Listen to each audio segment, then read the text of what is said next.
upon a time, in a faraway kingdom, there lived a kind girl named Cinderella. Cinderella had skin as white as snow and a smile that shined like the sun.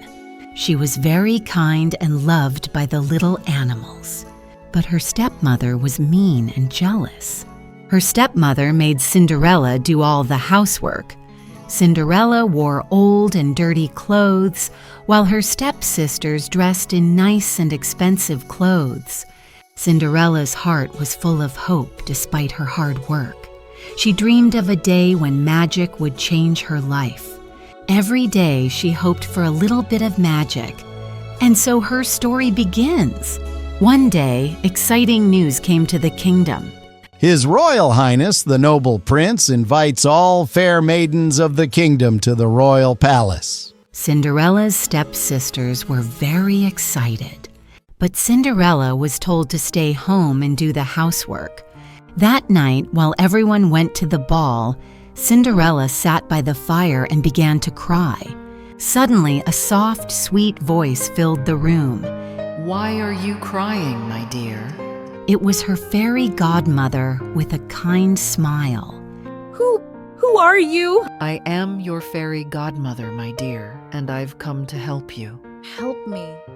But no one can help me. My stepmother won't let me go to the royal ball. "Oh, nonsense. You shall go to the royal ball." Really? But I have nothing to wear. "Leave that to me, dear child. With a little magic and a little faith, anything is possible. Now, let's get to work." She waved her magic wand and began to chant the magical spell. In a flash, Cinderella's old and dirty clothes turned into a beautiful blue dress. On her feet, she is now wearing shiny glass slippers. The fairy godmother turned a pumpkin into a lovely carriage.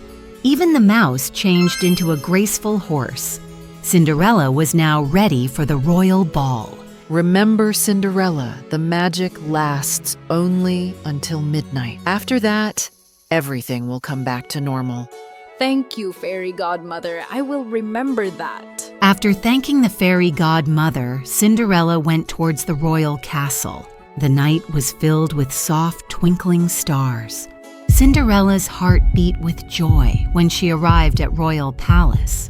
The grand ballroom was filled with lights, music, and many other guests. Cinderella looked like a true princess. Inside the grand ballroom, the prince saw Cinderella. He was struck by her beauty and gentle smile.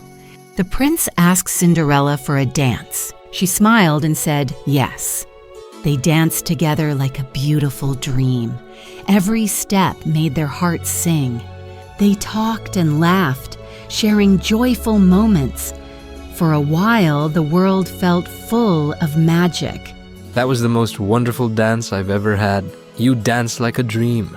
And you, your highness, you are very kind. I will always protect you. Suddenly, a soft clock bell began to ring. Cinderella remembered the magic would soon end. She quickly said goodbye to the prince. The prince was so confused, but Cinderella went away. When she was running down the staircase, one of her glass slipper fell off her foot. Cinderella disappeared into the night. The magic soon faded, and her beautiful dress turned back into a dirty old dress. She went home, sat on her bed, and cried. The prince, next day sitting in his room thinking about last night. The king enters in the bedroom of the prince. "My son, you seem troubled. What is on your mind?" Father, last night at the ball, I met the most wonderful young woman. She was unlike anyone I've ever met before. "So the ball was a success. Who is she? What family does she come from?" That's the problem. I don't know. She left before I could ask her name. "Left? Why would she do that?" I don't know, but she left this behind. "A glass slipper? That's quite unusual." Father, I must find her. I will search the entire kingdom if I have to. "We shall send out a royal order. Every maiden in the kingdom shall try on this slipper. The one it fits shall be your bride." Thank you, Father. I know I can find her. The prince set out to find the owner of the glass slipper. Many girls tried on the slipper, but it did not fit. Then the prince finally arrives at the house where Cinderella lives. Your Majesty, please let my daughters try on the slipper. Cinderella's stepsisters tries the slipper, but it does not fit. Cinderella comes out the house and asks the prince if she can try it on, while her stepmother watch from behind. Cinderella tries the slipper and it fits perfectly. The prince's eyes shone with happiness. He knew he had found the one he danced with at the ball.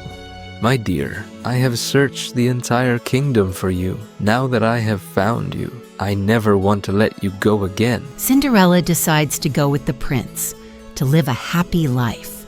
At the palace, the prince and Cinderella danced with joy. Cinderella's story shows that being kind is very important. Even when life is hard, love and kindness win. Forgiveness and a good heart bring happiness. Good deeds always come back to you in magic ways. Cinderella forgave her unkind stepsisters, showing true grace. Her story teaches us to be kind, brave, and forgiving. In the end, the prince and the Cinderella got married and lived happily ever after. What do you think of Cinderella's story? Do you believe dreams can come true? Let us know in the comments and don't forget to like and subscribe for more magical stories.